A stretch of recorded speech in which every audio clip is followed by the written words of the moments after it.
ከዚህ በኋላ ሃይማኖታዊ በዓል ስለነበር ኢየሱስ ወደ ኢየሩሳሌም ሄደ። በኢየሩሳሌም በበጎች በር አጠገብ በዕብራይስጥ ቋንቋ ቤተሳይዳ የሚባል አንድ የምንጭ ኩሬ ነበር።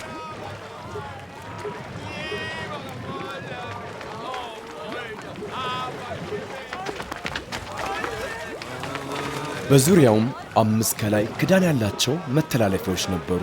በጣም ብዙ በሽተኞች፣ ዕውሮች፣ አንካሶችና ሽባዎች በመተላለፊያዎቹ ተኝተው ነበር። በዚያም 38 ዓመት ሙሉ የታመመ አንድ ሰው ነበር።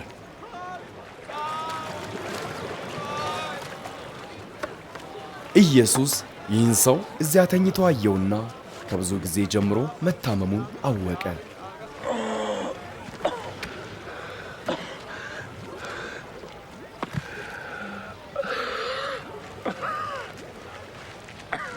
መዳን ትፈልጋለህን?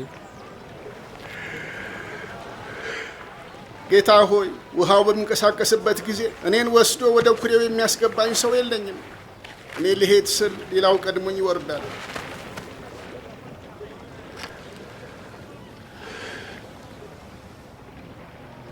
ተነስ፣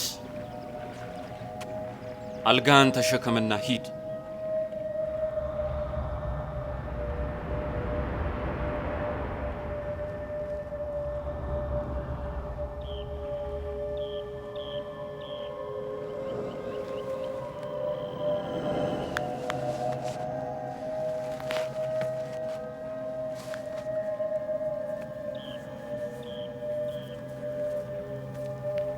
ሰውየውም ወዲያውኑ ዳነ፣ አልጋውንም ተሸክሞ ሄደ።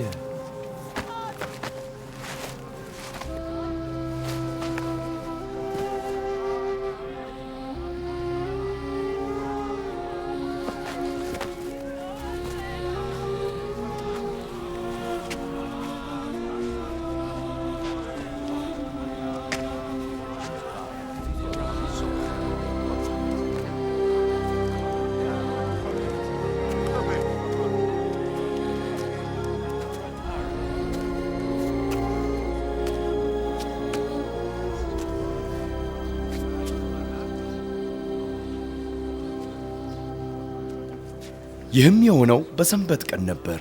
ስለዚህ የአይሁድ ባለሥልጣኖች ያንን የዳነውን ሰው እንዲህ አሉት፣ ዛሬ ሰንበት ስለሆነ አልጋህን እንድትሸከም ሕጋችን አይፈቅድልህም። ያዳነኝ ሰው አልጋህን ተሸክመ ሂድ ብሎኛል። ይህን እንድታደርግ የነገረህ ማን ነው?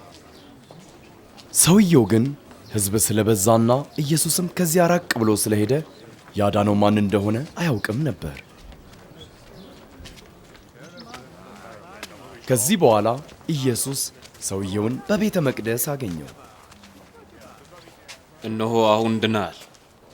ከዚህ የባሰ ነገር እንዳይደርስብህ ከእንግዲህ ወዲያ ኃጢአት አትስራ።